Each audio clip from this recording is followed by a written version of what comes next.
ధైర్యం, నిజాయితీ, దేశభక్తి ఈ మూడే ఆయన వ్యక్తిత్వంలోని మూల స్తంభాలుగా ప్రజలే నా శక్తి అనే నినాదంతో సాధారణ మనిషి ఆవేదనకు స్వరం విచ్చి సమస్యలు తీర్చేటువంటి జనసేనాని, జననేత, ఉప ముఖ్యమంత్రి శ్రీ పవన్ కళ్యాణ్ గారి సందేశం. వేదిక పైన ఆసీనులైన మనందరికీ స్ఫూర్తిదాయకమైన నాయకులు, మన గౌరవ ప్రియతమ భారత ప్రధాని నరేంద్ర మోదీ గారికి 5 కోట్ల ప్రజల తరపున, మనందరి తరపున వారికి మనస్ఫూర్తిగా హృదయ నమస్కారాలు తెలియజేసుకుంటూ స్వాగతం పలుకుతున్నాం. వేదిక పైన ఆసీనులైన గౌరవ రాష్ట్ర గవర్నర్ గారికి, అబ్దుల్ నజీర్ గారికి నా హృదయపూర్వక నమస్కారాలు. రాష్ట్రాన్ని ఒక తరం కాదు, ఒక ఎన్నికలు కాదు, 5 సంవత్సరాలుగా ఒక తరం కోసం ఆలోచించే నాయకులు శ్రీ నారా గౌరవ ముఖ్యమంత్రి శ్రీ నారా చంద్రబాబు నాయుడు గారికి హృదయపూర్వక నమస్కారాలు. అలాగే వారి తండ్రి అడుగుజాడల్లో సమర్థవంతంగా అన్ని శాఖల్ని, తనకిచ్చిన అన్ని శాఖల్ని సమర్థవంతంగా నిర్వహిస్తున్న యువ నాయకులు లోకేష్ గారికి నా హృదయపూర్వక నమస్కారాలు. వేదిక పైన ఆసీనులైన కేంద్ర మంత్రివర్యులందరికీ, సహచర మంత్రివర్గ సభ్యులకి, ఇక్కడికి విచ్చేసిన శాసనసభ్యులందరికీ పేరు పేరు నా హృదయపూర్వక నమస్కారాలు. ఇక్కడికి విచ్చేసిన జనసేన నాయకులకి, తెలుగుదేశం నాయకులకి, భారతీయ జనతా పార్టీ నాయకులకి, ప్రతి ఒక్కరికి పేరు పేరున నా హృదయపూర్వక నమస్కారం. మనకి ప్రధానమంత్రి గారిని ఒకటే ఒక పదంతో పిలుస్తాం, కర్మయోగి.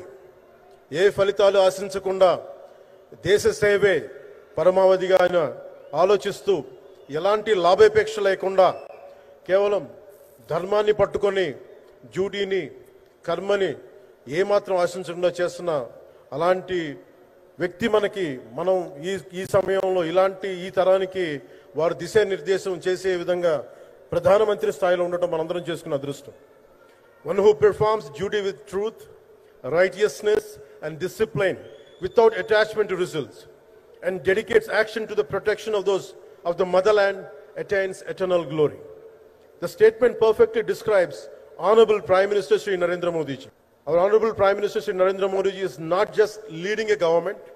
ఆయన ప్రభుత్వాన్ని ఒకటే నడపట్లేదు, 2 తరాలని నడుపుతూ ఒక ఆల్ఫా రాబోయే ఇప్పుడు పుట్టిన బిడ్డలకి దిశానిర్దేశం చేస్తున్నారు.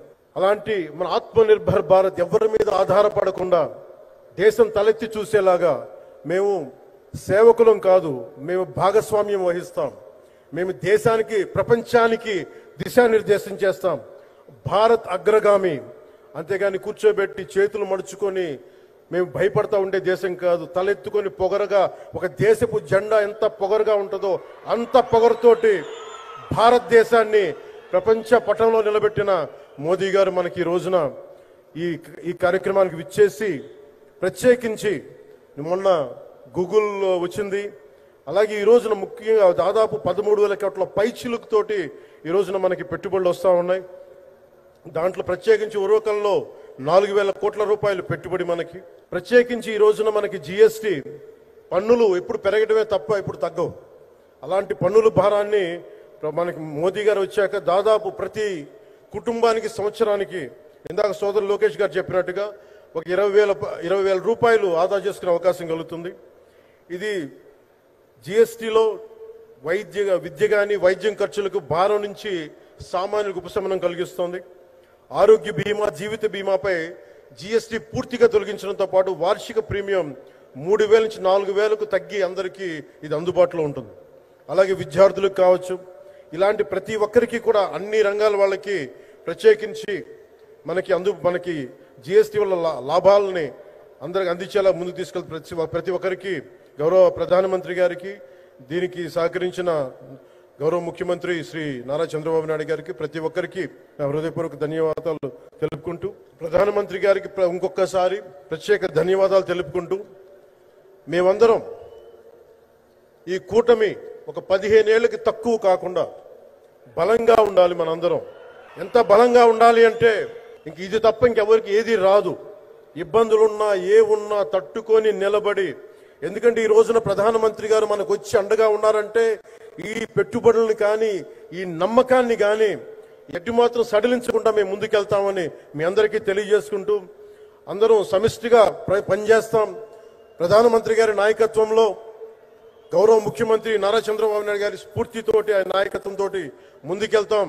మేమందరం మీ ఆకాంక్షల్ని, వచ్చే తరం ఆకాంక్షల్ని ముందుకు తీసుకెళ్తామని తెలియజేసుకుంటూ సెలవు తీసుకున్నాను. జై భారత్, జై హింద్.